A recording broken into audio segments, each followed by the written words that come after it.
Shalom, selamat pagi. Jumpa lagi dalam acara Embun Surgawi. Sebelum kita merenungkan firman Tuhan, mari kita berdoa. Tuhan yang baik, kami bersyukur pagi ini diberi kesempatan untuk merenungkan firman Tuhan. Berkati kami, pimpin kami, dan kami mengerti, dan terlebih kami melakukan. Dan kami semakin yakin, hormat, dan kami kagum akan Engkau. Terpujilah nama Tuhan, haleluya, amin. Bapak Ibu Saudara, semenjak kecil saya sudah berada di lingkungan orang-orang yang suka dengan permainan catur. Teman-teman seumuran, bahkan orang tua, hampir semua di lingkungan saya itu adalah pemain catur. Otomatis saya juga terpengaruh karena lingkungannya adalah orang-orang pemain catur. Dari kecil saya belajar dan saya mengikuti. Ternyata saya berpikir untuk menjadi pemain catur cukup mengalahkan lawan kita atau membuat raja lawan kita itu mati langkah atau terhenti.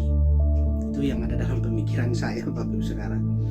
Rupanya berjalannya waktu dan saya sudah dewasa, saya mengerti, saya menyadari bahwa untuk menjadi seorang pemain catur, kita tidak hanya mengalahkan atau membuat langkah raja daripada lawan kita itu terhenti. Kita butuh yang namanya latihan. Kita butuh yang namanya persiapan. Kita butuh yang namanya kesabaran. Kita butuh yang namanya perencanaan yang baik. Artinya kita harus bermain cantik baru kita bisa mengalahkan atau bisa membuat raja daripada lawan kita itu terhenti. Bapak Ibu Saudara, dalam kehidupan kita butuh yang namanya persiapan juga. Bukan hanya dalam permainan catur. Kehidupan kita butuh yang namanya persiapan. Kehidupan kita butuh yang namanya latihan. Kehidupan kita butuh yang namanya perencanaan. Butuh yang namanya kesabaran. Dalam bekerja, butuh persiapan, butuh perencanaan yang baik. Butuh yang namanya kesabaran. Dalam pelayanan pun sama, Bapak Ibu Saudara. Tidak asal-asalan. Yang penting saya melayani. Yang penting saya dilihat orang. Yang penting saya dipuji orang. Cukup.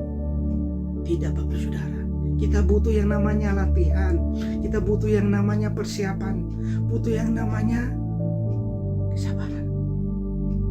Karena semua itu akan menghasilkan hasil yang lebih baik daripada semua yang plek terjadi. Sama seperti firman Tuhan yang berkata kepada kita pada pagi hari ini. Saya bacakan dari Amsal 24 ayat 6. Karena hanya dengan perencanaan engkau dapat berperang, dan kemenangan tergantung pada penasehat yang banyak. Biarlah hidup kita bukan hanya bermain-main saja atau yang penting berjalan, tapi kita butuh namanya persiapan. Kita butuh yang namanya latihan, kita butuh yang namanya perencanaan, dan kita butuh yang namanya kesabaran. Tuhan Yesus memberkati kita semua.